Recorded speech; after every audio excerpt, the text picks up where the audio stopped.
were canceled. We will never allow mandates on humanity again. And we made a vow. History does not repeat itself. History is a poem that rhymes with itself. And I hear those evil heel clicks of history. That is a poem, a mandate we need to erase. That is a poem and a piece of history we will not repeat. Natural immunity is the best, the broadest, the longest lasting. Take care of your body. Sleep. Don't eat the junk of the big food systems. Get your vitamin D, your vitamin D, your vitamin D.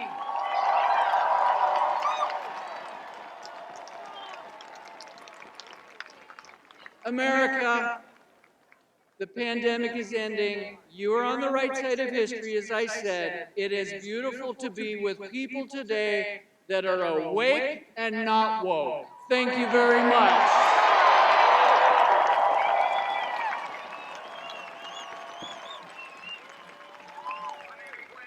Look to your left, look to your right, look in front of you and look behind you, my friends. You are not alone. Last August, I challenged the University of California's vaccine mandate in federal court. 3 months later, the University of California fired me, where I had spent my entire career as a professor in the School of Medicine and director of the medical ethics program. But I'm not backing down. I continue to fight because there's a human right not enshrined in any constitution, and that is the right to truth. And no right has been more systematically trammeled in the last 2 years than this one. Our ruling class has seen in COVID an opportunity to revolutionize society. Recall, for example, how the phrase "the new normal" emerged almost immediately in the very first weeks of the pandemic. The specter of asymptomatic spread, which never had any scientific basis, turned every fellow citizen into a potential threat to my existence. It would be hard to devise a better method to destroy the fabric of society and to divide us. We can't let this happen. We're done with this. People who are afraid of everyone, who are locked down, who are isolated for months or years behind screens are easier to control. A society grounded in social distancing is a contradiction. It's a kind of anti-society.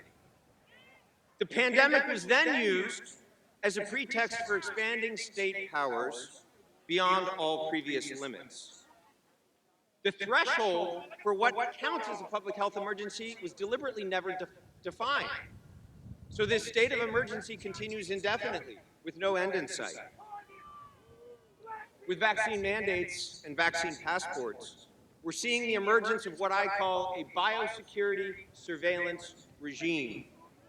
The welding of digital technologies, public health, and police power are leading to unprecedented invasions on our privacy and intrusive methods of control. Now keep in mind that this pretext of public health and public safety historically has been used to pave the way even for totalitarian regimes. It's a cautionary tale from Germany, given the fact that Nazi Germany was governed for virtually the entirety of its existence under Article 48 of the Weimar Constitution, which allowed for suspension of German laws during times of emergency. Recall also the name of the group that carried out the infamous Reign of Terror during the French Revolution. It was called the Committee on Public Safety. As the great Soviet dissident Alexander Solzhenitsyn lamented, "If only we had stood together against the common threat, we could have easily defeated it. So why didn't we? We didn't love freedom enough. We hurried to submit. We submitted with pleasure. We purely and simply deserved everything that happened afterwards."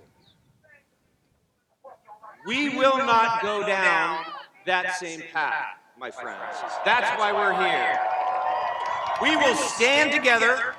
We will resist together, peacefully and nonviolently, but with steadfast courage and without compromising, without giving another inch.